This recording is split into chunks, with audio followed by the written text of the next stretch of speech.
Good evening, folks. I hope you guys are having a good Wednesday. All right, let's do the final reveal on the AMT 1971 Ford Mustang Mach 1. And there she is, all assembled. I got her body secured finally last night, and I let it sit. And as you can see, it's not trying. The chassis is not trying to drop out. But yeah, she's all together. I just got the mirrors on about an hour ago. The last thing I did was I detailed the door handles and the lock cylinders. And then of course I put the front license plate on. It's just hanging from the top, which is how it looked on the real one that I was basing this off of. So all in all, I would definitely recommend this kit if anybody saw it and wanted to grab it. You wouldn't regret it.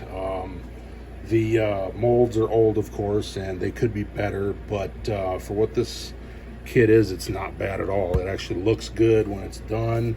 I was a little intimidated by it when I started to build it because of I was worried about securing the engine, because there's really no positive mounting points in there. You just have to frickin' wedge the transmission in there ahead of the back part of it where the drive shaft mates to it, and then the oil pan you have to just drop in right there where the tie rod, I believe that is located. But yeah, for the most part, I'm very impressed with it. I like how it came out. She's real mean looking. Like I stated in the last video, I did her in a Tamiya deep metallic blue. In fact, I could show you the can here, and there she is. That's the color. Number TS53, deep metallic blue. So yeah, if you guys are wondering, that's the actual can. You'll actually see it in the slideshow video too, because I'm showing pictures of the paints that I'm using on the builds. I just thought that would be nice for people to see, so I like it too, you know. I went ahead. This is actually my first time doing a interstate battery. I've never done one, done a battery up in an interstate coloring, so yeah, I did when I used a bottle of apple barrel gloss bright green, and I thought that pretty much I thought that covered it pretty well. It looks like an interstate battery if you look at it without the logo. So yeah, no, I'm very impressed with it. My first ever one. All the time when I do batteries, I just paint them black and just detail them, but this is a first for me, and I'm going to start doing that more often, so you will be seeing more of my vehicles with that interstate battery. Complaints, so I don't like how the fenders don't cover all the way to the edge here, the fender wells. That's a lot. I noticed a lot of the older AMT kits don't do that, which is bad engineering, but hey, whatever. Who's gonna see it? Most of the time the hood will be down.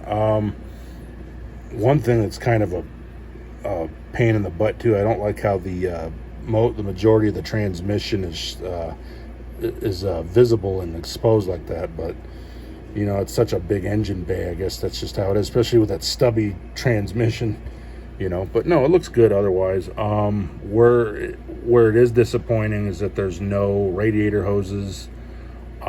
There's no, coolant or washer bottles, reservoirs for coolant and washer fluid. And on the firewall, there's no, there's minimal detail on the firewall, but there's no, brake booster or master cylinder. That would have really been a nice touch. Just like I stated on the past video, that would have been nice for the Cougar kit that I did too. It lacks detail under the hood. So yeah.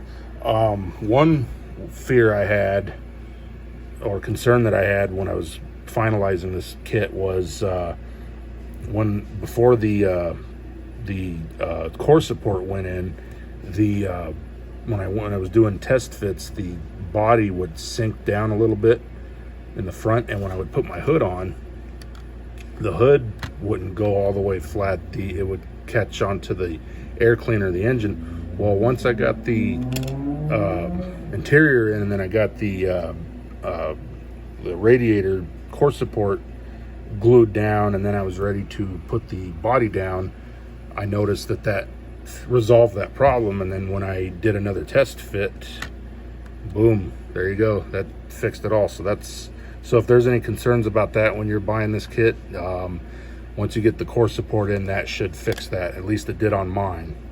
So yeah. Oh, and then another thing I wanted to point out, so because the rear louver rests into the window so nicely, I opted not to glue it in. So what I will do, it will be a permanent fixture, but what I'll do is, if I feel like, you know, lifting it off to look at the back through the back window, I can easily do so. And when I want to put it back, I don't have to worry about it falling off. It, like I said, it rests down in there pretty nicely. I might want to, I don't know, I might want to clean it up a little bit so it sits better. But yeah, look, it's secure. So I do need to wipe this thing a little bit from rubbing things off, but I'll get to that at some point. But yeah, that's how she looks in the back, and yeah, that's how she came out. I'm real happy with it. The one that I did, the real one that I based this off of, had the other wheels that come with this kit. It had these wheels. I like these, but the dog dish ones were the ones that attracted me to this kit in the first place, so I wanted to do those. But if I ever do another one of these, I'll definitely do it with the other set, you know. So yeah, look at there's a good shot of the interior through the passenger window there. Another disappointment, and just doesn't make sense to me, is the absence of a back window here behind the doors. There should be fixed glass right there, just like the real ones, but for some reason they didn't include it. So that's another disadvantage of this kit. But other than that, it's a good kit. Like I said, I would highly recommend it, even for a first-time builder. And by the way, here's how the underside looks. You can see that.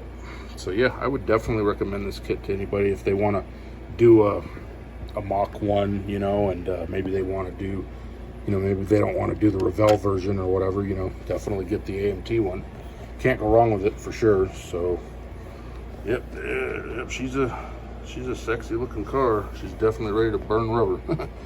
All right, guys, so that is the final reveal for my 71 Mach 1, and I'm not too sure what's next. I'll definitely keep you guys posted on that. I have an idea, but not set in stone. So like I say, when I decide what I'm going to do next, you know, I'll definitely do a post, and you guys will know.